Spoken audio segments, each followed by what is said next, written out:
What's up, guys? This is going to be the full card breakdown for UFC Rio Rancho. I believe it's a 5 p.m. start time for the early prelims, and definitely some good matchups on this card.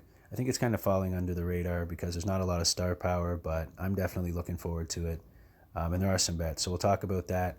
First fight of the night, we got Mark De La Rosa taking on Rulian Paiva. So, watching tape, Paiva is a pretty well-rounded fighter, just, untested when it comes to the grappling.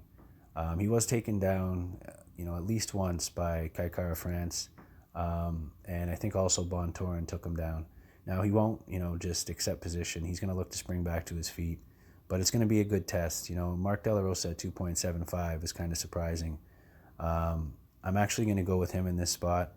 I think if he can get a hold of Paiva, and Paiva has that tall and lanky frame, he might be able to control him, but it's all going to come down to if Paiva can get him off, so if we see De La Rosa go for that takedown and Paiva just shrug him off, something that we haven't really seen him tested with too often, right? There's only been a few takedown attempts.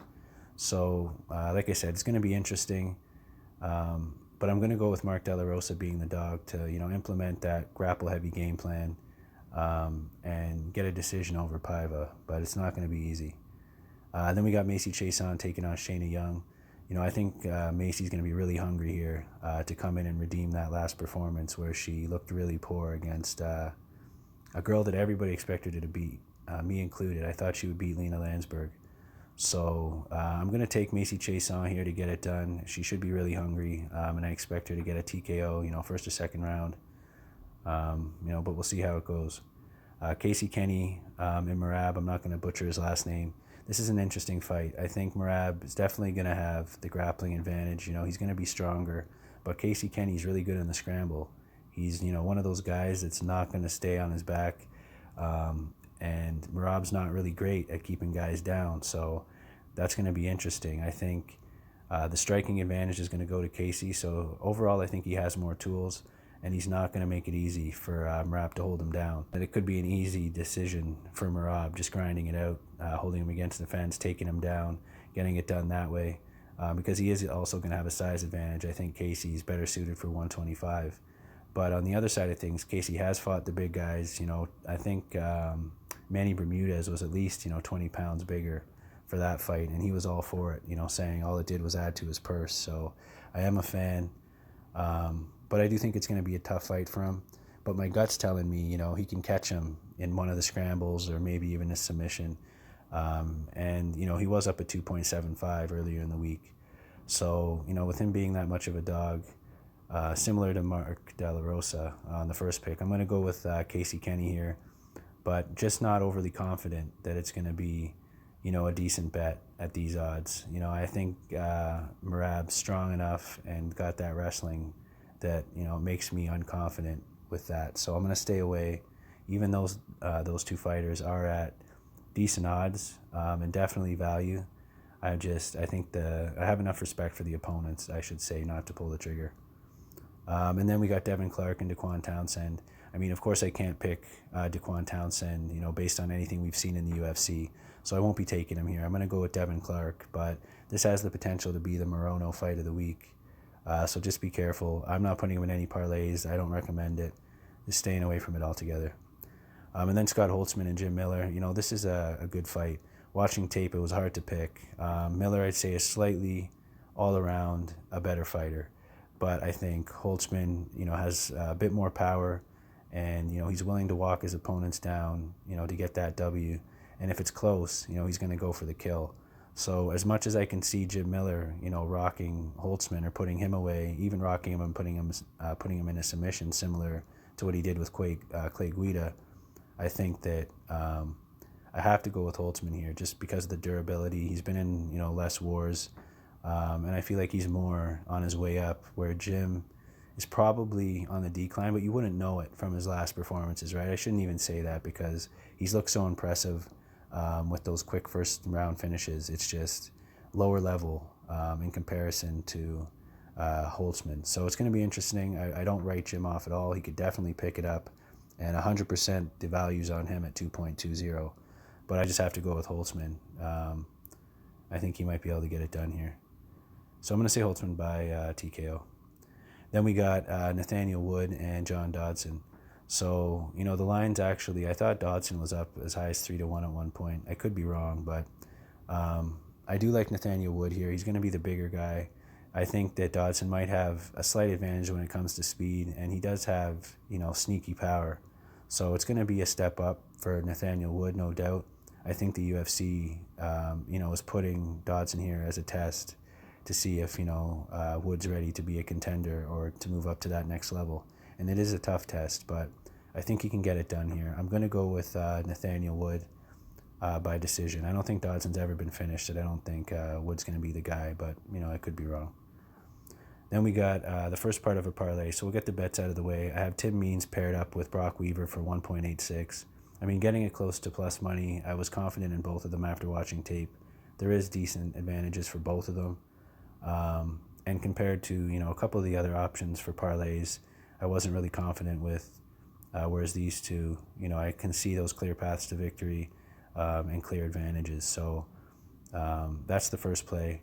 And then for the second bet, Corey Anderson at 1.5.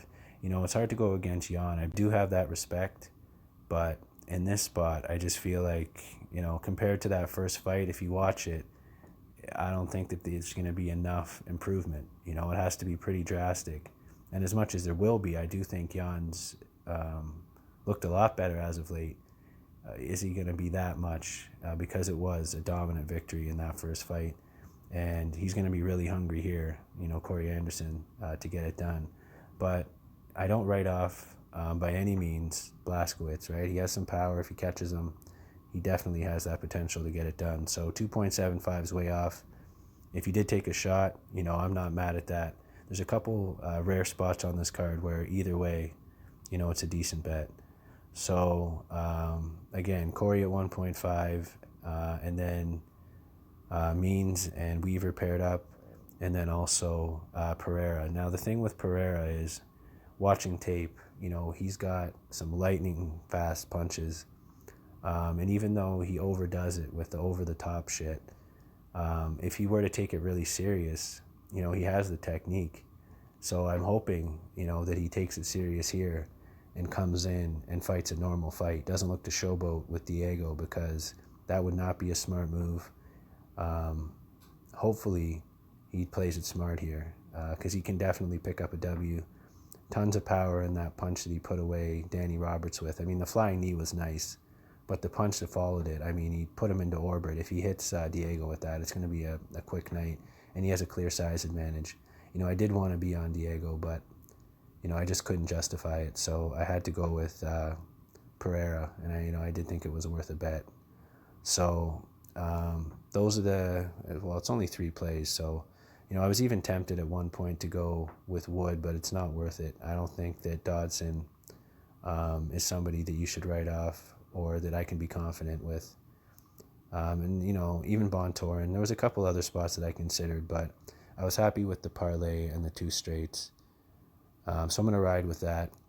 And that's about it, guys. What else haven't I talked about? Also, Yancy Medeiros and Venata.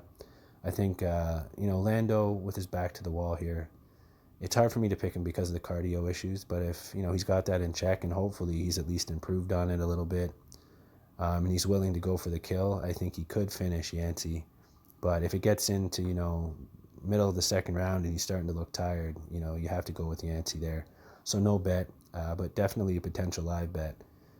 And then Bontorin and Borg, I'm leaning towards Bontorin. He's slightly bigger. He throws with some power, good on the ground.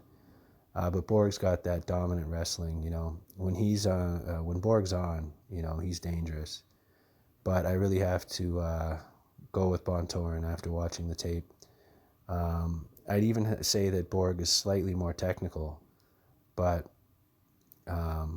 he just hasn't looked himself as of late, so I wasn't comfortable in taking a shot on Borg. But to see Bontorin, at 2.2, it was tempting, but no bet there. Then Montana De La Rosa, I'm going to take her over Barella. Just slightly more impressed. They're both not, great, but I think De La Rosa might be able to edge it out in this one, maybe even by submission. And I think I covered it. So just to go over it again, guys, real quick. I think that's about it, though. We covered it all. Yeah, that's it. Okay, so I'll be back with the weekly bet recap, and look for that video tomorrow as well for the Predictor Wars. It's a good one. All right, guys, that's it. I appreciate you guys for watching, and I'll see you on the next one.